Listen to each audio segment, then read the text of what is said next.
अब माता पिता का फैसला सिक्के और पर्ची से होगा। एक शिक्षाप्रद कहानी। अब बस बहुत हुआ, आज तो आप तीनों को तय करना होगा कि आप लोग अपने माँ बाप के साथ रहना चाहते हैं या अपने परिवार के साथ। बताइए मुझे, आप लोग किसके साथ रहना चाहते हैं? हद होती है। क्या जिंदगी भर माँ बाप की सेवा करते करते अपना समय काटेंगे या फिर कभी अपने परिवार के लिए भी सोचेंगे? अरे माँ बाप नहीं हुए कि रामायण और महाभारत की किताब हो गई। जहाँ जाए उन्हें साथ लेकर जाएं।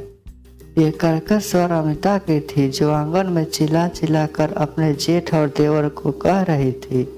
अब आप लोग ये सोच रहे होंगे कि अमिता कौन सी तोप है जो हर किसी को सुना रही थी। अमिता कमला जी और कैलाश बाबू की मंझली बहू है। कैलाश बाबू और कमला जी के 3 बेटे और 2 बहू, जिसमें तीसरी नई नवेली बहू थी। कैलाश बाबू का मंझला बेटा सुजीत बोला, जरा धीरे बोलो, आस पड़ोस के लोग भी सुन रहे हैं। अरे जो बात करनी है घर के अंदर भी तो बैठकर कर सकते हैं। इसलिए तो मैं गांव से छुटके अमित को भी बुलवाया हूँ और अजीत भैया भी तो यहीं है, तो आज सारी बात क्लियर हो जाएगी। तभी अजीत बात को काटते हुए बीच में बोला, सुजीत आखिर बात क्या है? रात तक तो सब ठीक था, अचानक घर में क्या तूफान आ गया जो तुम मुझे बीच रास्ते से बुलवाए हो? पता है ना, एक दिन का पैसा मेरा कट जाएगा और पूरे घर को जमा करके क्यों रखा है? छुटके को भी बुला लिए हो। गांव में अगर इसकी जरूरत पड़ी तो कौन दिखेगा? अमिताभ ने पल्लू को ठीक करते हुए बोले, जेठ जी ये क्या बोलेंगे, मैं आपको बताती हूँ। अब अम्मा बाबूजी का भार हम अकेले नहीं उठाएंगे। अरे जब बेटे 3 हैं तो एक अकेला श्रवण कुमार मेरा पति क्यों बनेगा? बाबूजी के एक्सीडेंट के बाद जब उनका एक पैर चला गया तो उनकी नौकरी आपको मिल गई। खेती बड़े देवर जी संभाल रहे हैं और हमारे हाथ में क्या आया? मंदिर की घंटी। सुजीत बोला, ये तुम कैसी बातें कर रही हो? अमिताभ बोली, बस बहुत हुआ जेठ जी, परिवार लेकर दूसरे शहर में जब तक रहते थे तब तक ठीक था। अरे अब तो वो इसी शहर में बल्कि एक ही आंगन में रखते हैं, तो फिर अम्मा और बाबूजी को अपने साथ क्यों नहीं रखते हैं? मैं तो कहती हूँ संपत्ति के साथ साथ इनको भोजन का ही बंटवारा करो, वरना मैं मायके चली जाऊंगी। अमित बोला, भाभी छोटा मुँह, बड़ी बात हो जाएगी, पर ये मेरे अम्मा बाबूजी हैं, कोई सामान और संपत्ति नहीं जिनका बंटवारा अब कर देंगी। अमिता बोली, देवर जी गांव में बैठे बैठे बस नोट गिन रहे हो, शहर के खर्चों का आपको क्या पता है? अमित बोला, क्यों भाभी, जितनी भी खेती बाड़ी होती है उसका पूरा पैसा मैं पहले बड़े भैया को सालाना भिजवा देता था। पिछले साल जब मेरी शादी हुई तब बाबूजी ने कहा कि घर पर गृहस्थी बसाने के लिए तुम्हें भी कुछ पैसे चाहिए। बस उनकी आज्ञा का पालन कर रहा हूँ। किशोर बाबू और कमला जी की भीगी पलकें ये बता रही थी कि चाहे जितना भी बच्चों के लिए कर लो, परंतु अगर भाग में बच्चों का सुख और सम्मान नहीं लिखा हो है तो वो आपको कभी नहीं मिलेगा। किशोर बाबू अमित से बोले, बेटा अमित, हमें तुमसे कोई शिकायत नहीं है। जो तुम्हारे बड़े भाई और पिता ने कहा वो आज तक तुमने किया है। अमित बोला, पर बाबूजी भाभी ऐसा कैसे कह सकती हैं? सुजीत बोला, क्यों नहीं कह सकती हैं? जब परेशानी उसी होती है तो कहने के लिए कोई और आएगा? तुम्हें या तुम्हारी पत्नी को गांव में किसी की जिम्मेदारी नहीं उठानी पड़ती है और ना ही भैया भाभी को यहाँ, और दिक्कतें हो इसे होती है तो यही बोलेगी ना। अजीत बोला, बाबूजी देखा जाए सुजीत की पत्नी क्या गलत कह रही? जब आप लोग को रखने में खर्चा तो होता ही है, आप लोगों की तरफ से मदद कुछ नहीं होता बल्कि पैसे ही खर्च होते हैं।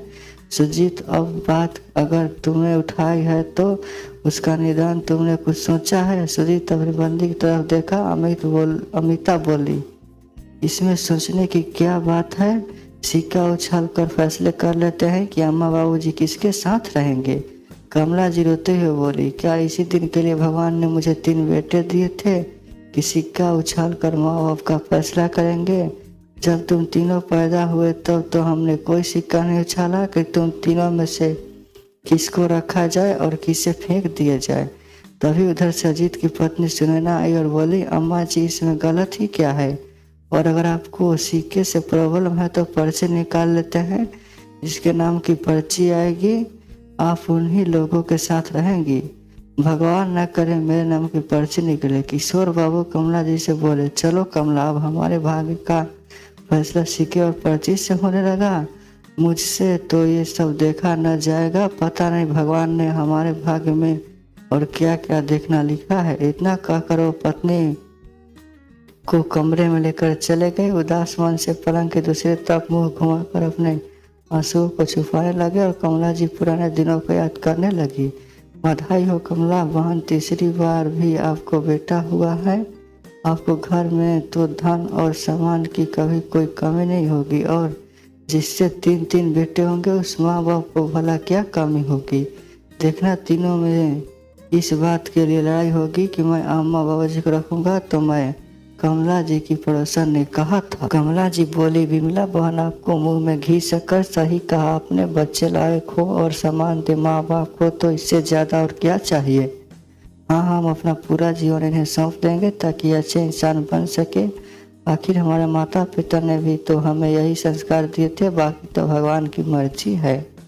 वक्त बीतने लगा, बच्चे बड़े हुए। किशोर बाबू ने दिन रात मेहनत करके बच्चों की हर फरमाइश पूरी की। बड़ा बेटा आगे की पढ़ाई के लिए शहर चला गया। दूसरे बेटे ने पढ़ाई करके कोचिंग क्लासेस शुरू कर दी और अच्छी खासी आमदनी करने लगा।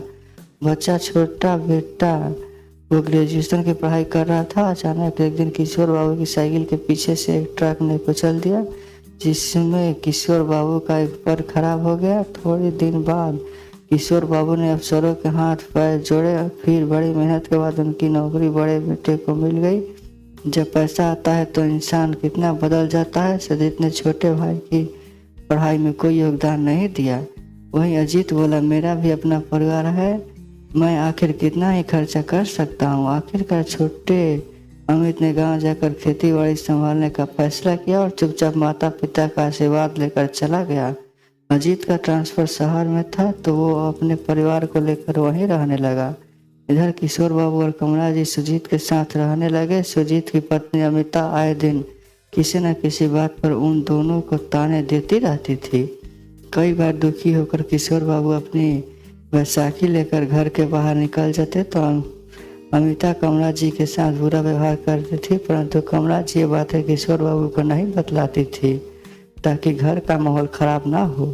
एक रोज कमला जी पानी पी रही थी, तभी अमिता आई और बोली, माँ जी पूरे दिन या तो आप खाती हैं या कुछ पीती हैं, अरे कुछ काम ही कर लिया करो। रसोई में इतने सारे बर्तन हैं, कम से कम उन्हें ही मांज लो और ध्यान रखना रसोई में मत धोना, वरना पूरी रसोई गंदी हो जाएगी। ऐसा कीजिए, बर्तनों को चप्पा नल के पास ले जाइए और वहाँ धो लीजिए। आखिर टंकी में पानी भरने के लिए मोटर चलाना पड़ता है, उसमें भी तो बिजली लगता है, तो पैसे कौन भरेगा। आपका बड़ा बेटा तो देने से रहा। कमला जी बोली, बहू हैंड पंप में कितना चलाऊंगी, मेरे हाथों में दर्द होने लगेगा, और टंकी के पानी में कितने पैसे खर्च होते हैं।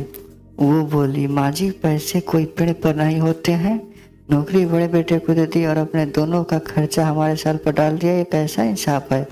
अब जो बोली है उतना कर दीजिए, उठाइए बर्तन बाहर ले जाकर धो दीजिए। इतना सुनाकर अमिता वहाँ से चले गए। आए दिन अब ऐसा ही होता था। धीरे धीरे समय बीतने लगा। अमित के लिए कुछ घरों के रिश्ते आने लगे। दोनों भाई दहेज की मांग करते और अच्छे रिश्ते लौट जाते। एक रोज एक शिक्षक अपनी बेटी नेहा का रिश्ता अमित के लिए लेकर आए। किशोर बाबू ने उनकी बातें सुनी। जब बेटों ने दहेज की बात की तो किशोर बाबू बोले, नहीं, हमें दान दहेज नहीं चाहिए, लड़की ऐसी होनी चाहिए जो घर को घर बनाए, क्योंकि औरत ही घर को स्वर्ग और नर्क बनाती है। मैं चाहता हूँ हमारी बहू हमारे बेटे कदम से कदम मिलाए और उसकी माँ बाप को भी अपना माँ बाप समझे। कमला जी और किशोर बाबू ने दोनों बेटों के विरुद्ध जाकर नेहा और अमित का रिश्ता कर दिया और सादे ढंग से दोनों की शादी हो गई। कुछ दिन नेहा शहर में रही, फिर दोनों बहू के रंग ढंग देखकर कमला जी ने अमित को कहा, बेटा दिक्कत तो होगी, पर तुम अपनी पत्नी को गाँव के शुद्ध और स्वच्छ वातावरण में ले जाओ जहाँ इसकी मानसिकता न बदले। अमित सब समझ गया और अपनी पत्नी को खुशी खुशी लेकर गांव चला गया। एक दिन कमला जी बर्तन धो रही थी, तभी किशोर बाबू शहर से आए। पति की ये दशा देखकर वो बहुत नाराज हुए और सुजीत को बोले, क्या तुम्हारी इतनी भी कमाई नहीं कि तुम एक काम वाली रख सको? तुम्हारी पत्नी तुम्हारे माता पिता का सेवा नहीं करती, कम से कम अपमान तो ना करे? क्या फायदा बेटे बहू के होने का जब बुढ़ापे में माँ ही बर्तन धो रही है? उस रोज घर में बहुत हंगामा हुआ और फिर सुजीत ने तीनों भाइयों को खबर भिजवा दी कि आज माता पिता के रहने का फैसला किया जाएगा।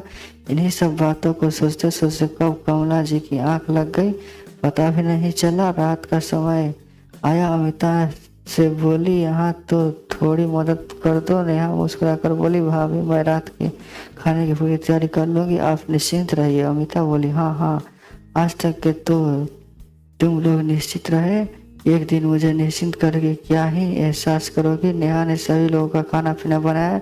जब सबने खाना खा लिया तो कमला जी रसोई में बर्तन धोने लगी। नेहा बोली, माँ जी ये क्या कर रही है? अगर मेरे रहते आपको बर्तन धोया तो मुझे कितना पाप लगेगा। क्या मैं अपनी माँ को इस उम्र में बर्तन धोने दूंगी? कमला जी की आंखों में आंसू आ गए। नेहा ने उन्हें कमरे में भेज दिया, फिर सारे बर्तन को धोकर रसोई साफ की और ऊपर छत पर पति के पास चली गई। अमित बोला, क्या माँ बाबूजी खाना खा लिए? नेहा बोली, जी सबने खाना खा लिया, एक बात बोलो। अमित बोला, हाँ। वो बोली, अम्मा बाबूजी को हम अपने साथ नहीं रख सकते, जानती हूँ आपकी उतनी कमाई नहीं होती, पर माता पिता के प्रति आपका भी तो कुछ फर्ज बनता है।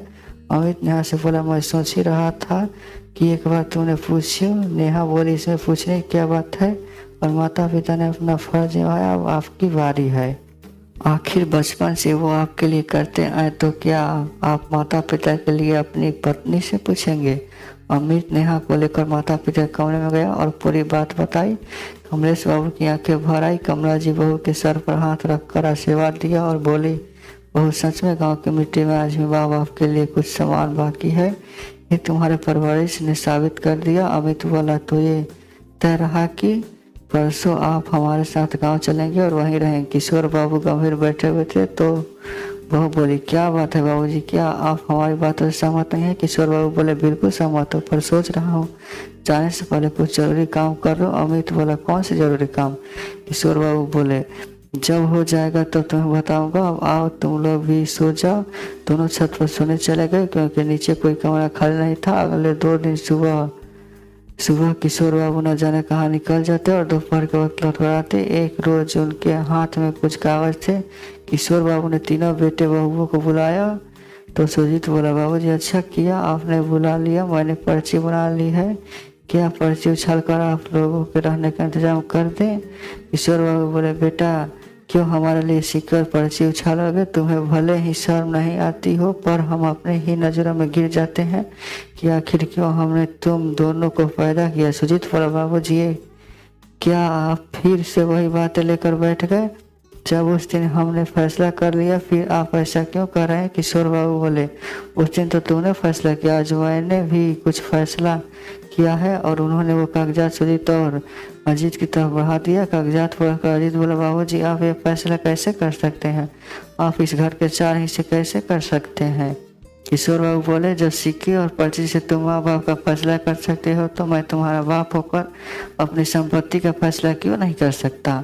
तभी दोनों बड़ी बहू और बोली, इसमें लिखा क्या है, कोई हमें भी बताएगा? अजीत बोला, बाबूजी ने घर के 4 हिस्से कर दिए हैं, एक हिस्सा उन्होंने अपने लिए रखा है। अमिता बोली, चौथा हिस्सा किसका है? फिर किशोर बाबू बोले, क्यों खेती से आधा हिस्सा तुम लोग ले सकते हो तो घर का एक हिस्सा अमित के लिए भी तो होना चाहिए, आखिर वो भी इस घर का बेटा है। फिर वो अपनी पत्नी को लेकर छत पर क्यों सोएगा? मेरा ये आखिरी फैसला है, इस घर के 4 हिस्से होंगे और हाँ मैं अमित के साथ गाँव रहने के लिए जा रहा हूँ। अब अमित मेरा भार उठाएगा तो खेती के जो भी पैसे होंगे अमित के होंगे, उसका कोई हिस्सा नहीं लगेगा। और मकान के 2 कमरे हमारे हैं तो उन्हें हम किराए पर लगा देंगे ताकि जो भी पैसे आएंगे कम से कम हमारे दाइयों का तो खर्च निकल जाएगा। दोनों बेटे बहू के मुँह खुले रह गए। कमला जी आश्चर्य से किशोर बाबू को देखने लगे। किशोर बाबू बोले, अरे भगवान परिस्थिति में एक पैर छीन लिया, सोचने समझने की शक्ति नहीं छीनी है। अब इतना भी असहाय नहीं हो गया हो कि मेरी ज़िंदगी का फंसा सिक्के और पर्ची से होने लगे। शाम होते होते 2 कमरों को खाली किया गया और उसमें ताला लगाया गया। अजीत माँ से बोला, माँ हमारे बच्चे हैं, हमें भी तो जगह चाहिए, आप लोगों ने दोनों कमरों में ताला लगा दिया। कमला जी बोली, बेटा हमें तो पूरा घर और अपने मन का हर कोना तुम्हें दिया था, पर तुम लोगों ने हमारे साथ किया। आपने थोड़े बहुत सामान लेकर वो सब गाँव की तरफ निकल पड़े। माँ बाप बच्चों की कुछ बातों को बर्दाश्त करके चुप हो जाते हैं, तो बच्चे उस माँ बाप की कमजोरी समझते हैं, पर वो ये भूल जाते हैं कि जिसने बोलना सिखाया वो अपने लिए भी फैसले ले सकते हैं।